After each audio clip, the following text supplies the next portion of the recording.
Okay, this is part 2 to chapter 11 on branding. We finished up the last portion discussing the role of brands for consumers and the brand promise. But obviously, brands play an important role for firms. Otherwise, they would have a different name for every single product that they produced. So, for firms, the brand offers um, a way to organize inventory and accounting. So this is because typically a brand will be, in a lot of cases, I shouldn't say typically, kind of be organized as its own little company, especially if the parent company is very large. So a brand will have kind of its um, own system of the way things are done, maybe where some of its suppliers come from and products come from and so forth, to make that final delivered good. So it helps organization. One of the major things for a brand is legal protection. All brands well, most brands are registered trademarked. So it means that someone else cannot steal or have an unauthorized use of that brand. Remember, brand encompasses a lot of things. It's the name Toyota, it's the symbol, the logo, the colors of Home Depot, maybe with their orange and the typeface letters. So there's a lot of legal protections that are afforded to brands who have those registered marks and slogans and so forth. Obviously, brands provide loyalty to the firm, and the loyalty from consumers leads to uh, extra profits, and obviously commanding higher prices, which we talked about before. And Wall Street, a lot of analysts believe that these strong brands do result in better earnings for firms, which obviously creates more value for shareholders. So that leads to competitive advantages in a lot of different ways.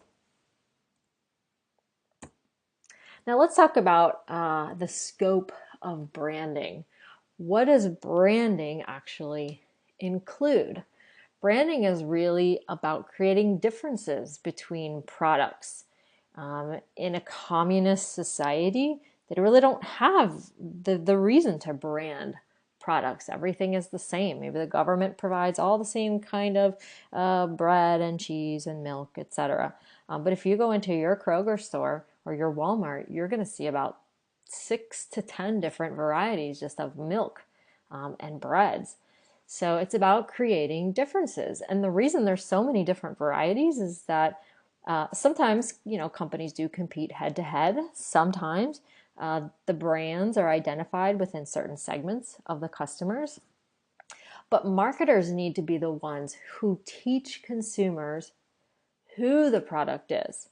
And part of that is by giving it a name and other brand elements like logos and slogans and colors and shapes of packaging, as well as what the product does for them and why consumers should even care about that.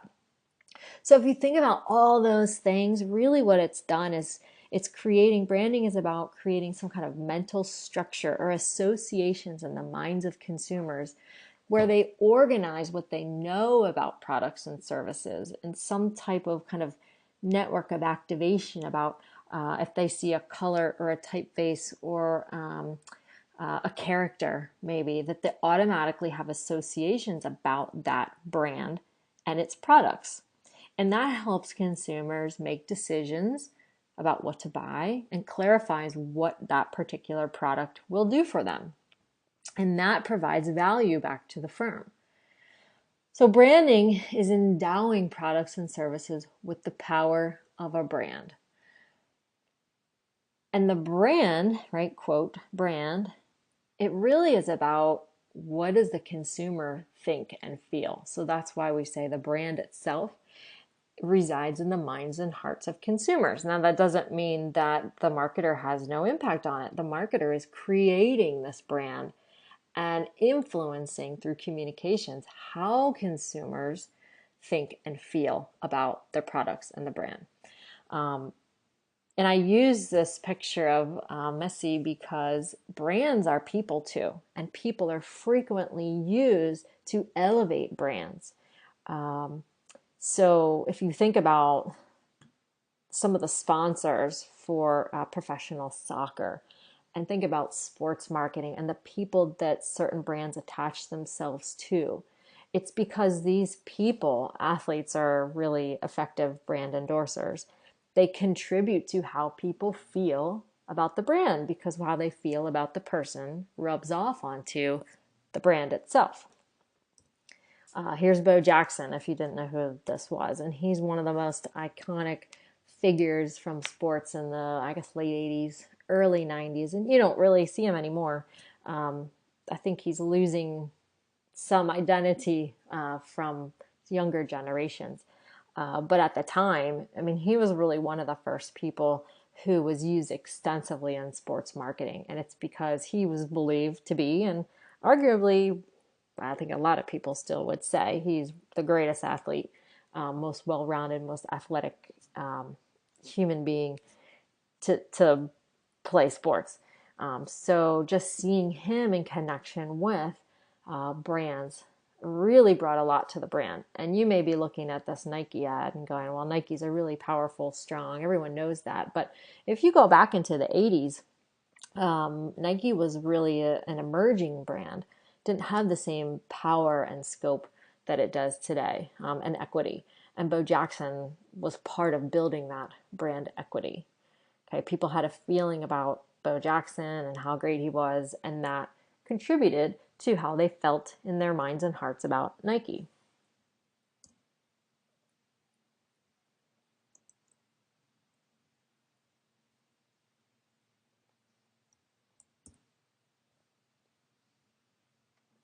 Now,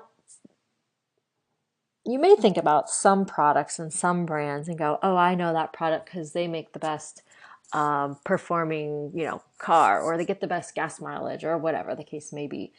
And those are examples of how some brands rely on actual features or innovations in the product category in order to contribute to how people feel and think about the product and the brand. So 3M and Dyson, Shark vacuums, very feature and innovation type of companies. Apple, same thing. They rely on the fact that they're going to provide, that consumers believe at least, they provide the best technology. They're always innovating and coming up with something cool. And that's part of the brand. But in other cases, companies rely on what we call softer differences. That is there really a difference in the product and the features and the functionality of those products, or is it mostly about image, brand image, and what the brand has come to mean? And I think, and we say that this is more emotional branding. It reflects consumers' desires and social desires, and especially things that are worn by consumers, clothing, maybe handbags and things like that. High fashion labels. Are you willing to pay $300 for those pair of shoes that may or may not be any different or better than a different brand? And I'm not saying there's anything wrong with that, but it's a good example of how brand equity plays a big part in demanding higher prices. And the marketers, right? So here's Victoria's Secret here with their pink line. They have over time developed, through communications, a meaning and a positioning for that line, and people pay a lot of money for those products.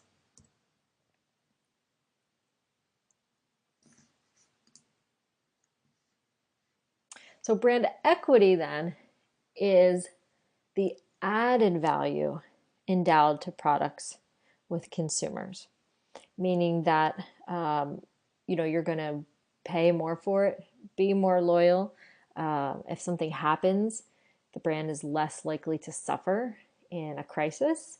Probably they can achieve larger margins. Okay, with volume, they can probably cut their costs and demand a higher price, and those two things together will lead to more margin, a higher margin. So I mentioned a couple of these things already, but here's kind of a more extensive list of some of the things that brands with a lot of equity, strong brands, um, can benefit from.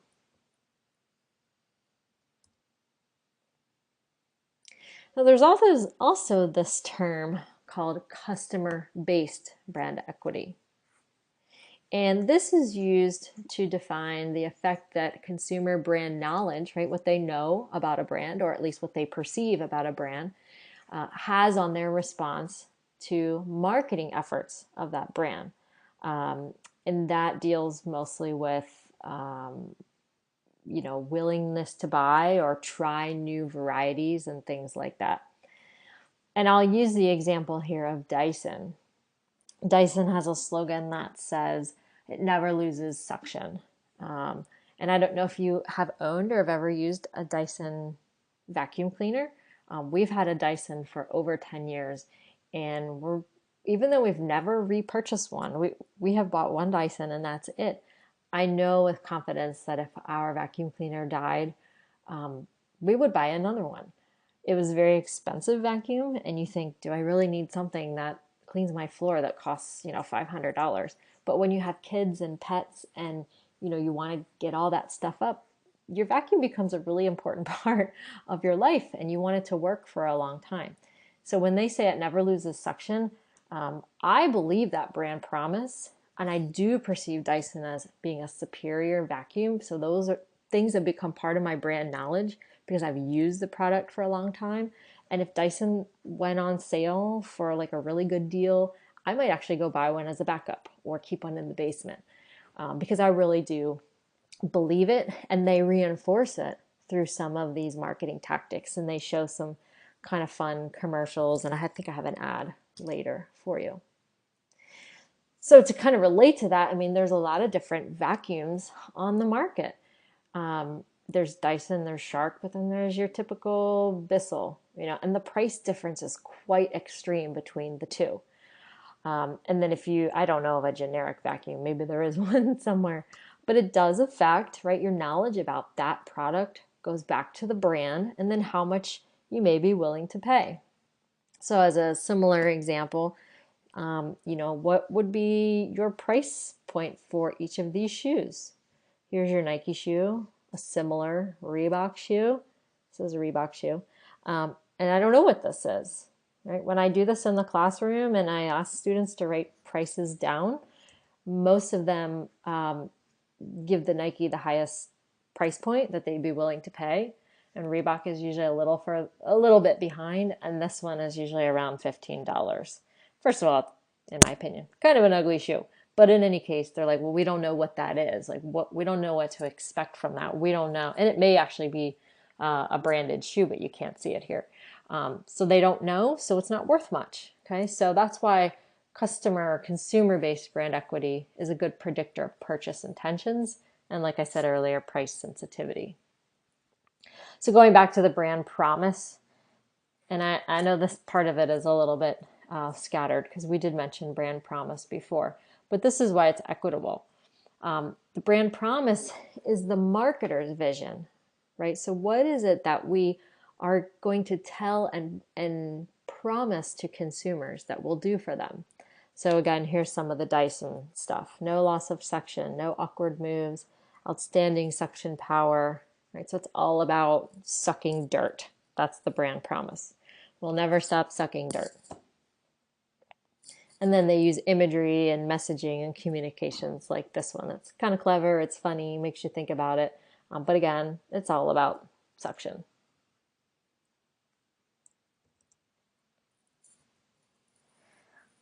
Now, I showed you this before. One thing we didn't really mention is that brand equity in itself, it's thought of as a positive term, but negative consumer-based brand equity is possible too. So keep that in mind. We usually talk about it in a positive sense, but it can go the other way. I don't know about you guys. I personally have a lot of affinity for Target. In my mind, that's a retailer with a lot of brand equity. There's added value for me to shop there. I have the Target Red Card. I know they're going to stand behind their products if I have something to return, et cetera, et cetera. And it's a good shopping experience for me. I feel totally opposite about Kmart, and I really don't shop there, have no interest in going there. I feel like even though a lot of the products may be the same, that shopping experience is not good. So to me, that's some negative equity going on there. So I mentioned earlier one way that brand equity is measured, but I like this one. It's called the Brand Asset Valuator model.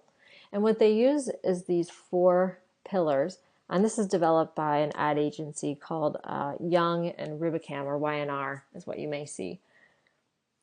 And what they determined was that there's four key components or pillars, I think is probably an easier way to describe it, of brand equity. So it's this energized differentiation, brand relevance, and those two things together make up what's called brand strength. And then these two over here, esteem and knowledge, make up something called brand stature. Now, brand strength would be an indicator of future growth value to the brand. So this means that the brand is seen as very different, okay, from consumer perspectives. It may be kind of a social trend or something, or relate to some kind of cultural currency or social movements. Relevance is how appropriate the brand is to consumers. And that's important because it relates to how much we will consider and try the product. So those are strong indicators of how the brand will do in the future. And by the way, these bars are just for an example here. They could be, if this bar was low and this orange one was low, we'd say it had low brand strength. Okay, and so this is just an example. This isn't how it would always look. There would be measures to determine if consumers think the brand is different and relevant. If they regard the brand with a lot of esteem, does it have good quality products? Are people loyal, right? So this one could be very high or very low. And how well do people know the brand and have an understanding about what it does? Okay, so the four of these things together, in whatever height they are, make up what we call the pillar pattern.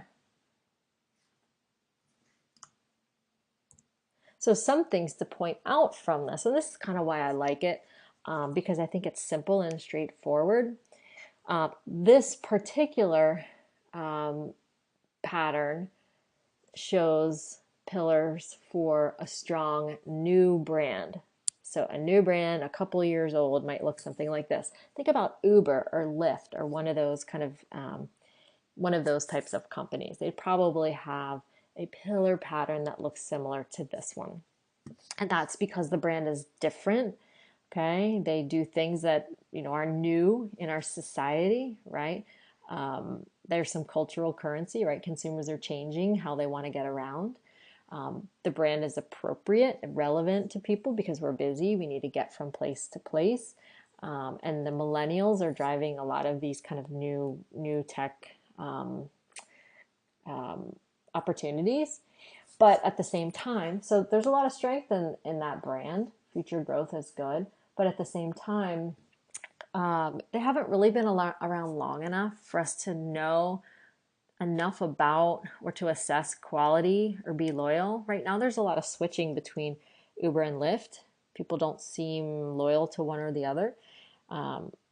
And maybe you have an understanding about, getting from point A to point B, but Uber's doing a whole lot of stuff in their product portfolio right now. And I don't think most people currently have an intimate understanding of those things. And maybe you've only taken a couple Uber rides in your life, not like going to Kroger 3 times a week for the last 20 years. So that's why this particular pattern would be for strong new brands. For a brand that's declining, these things would be high, right? We know a lot about them.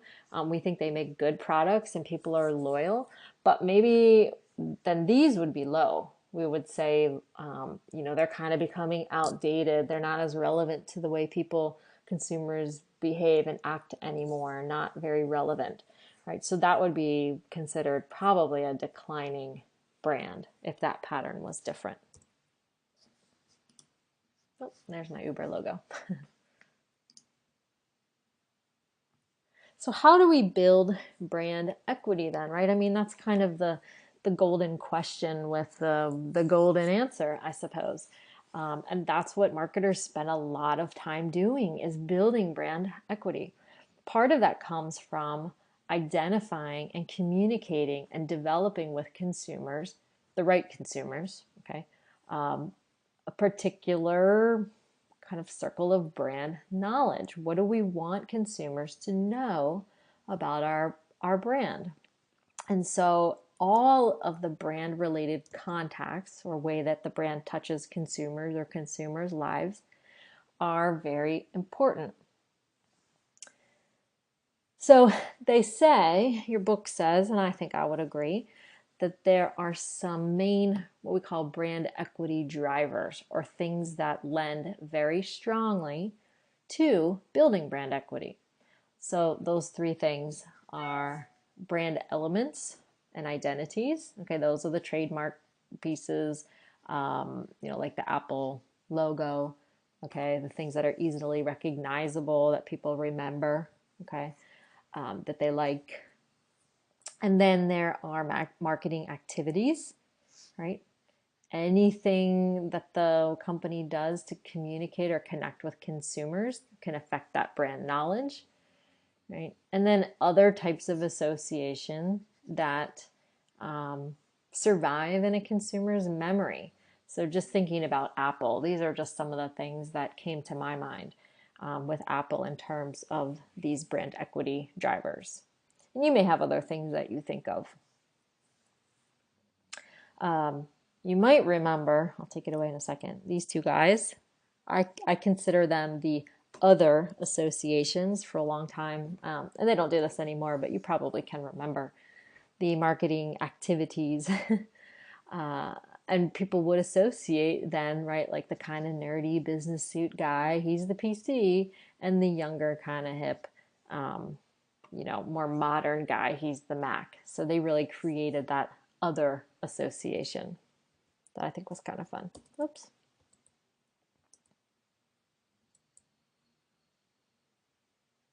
And that was their kind of use of the prototypical Apple user in contrast to that prototypical PC user.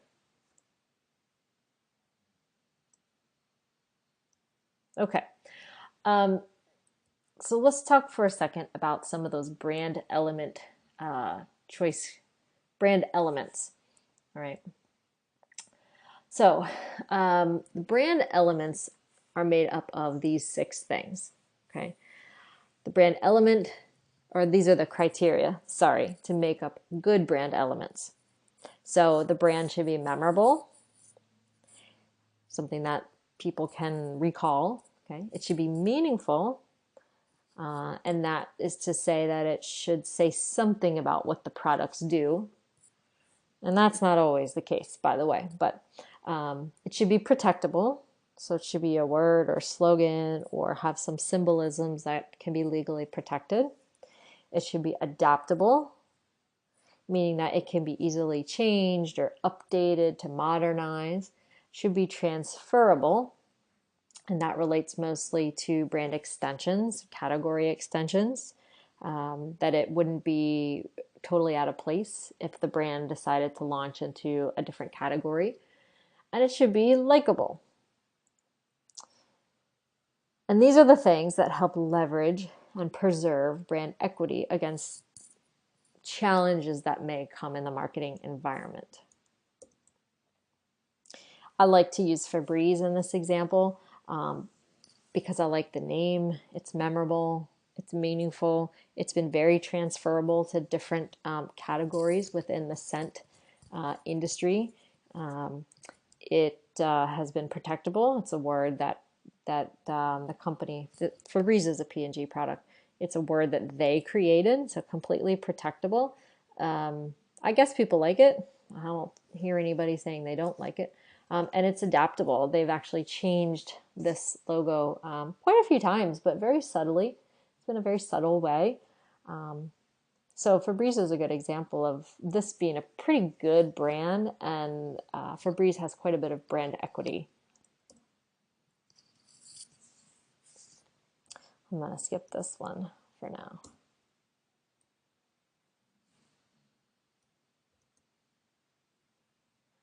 That is where I'd like to end part 2.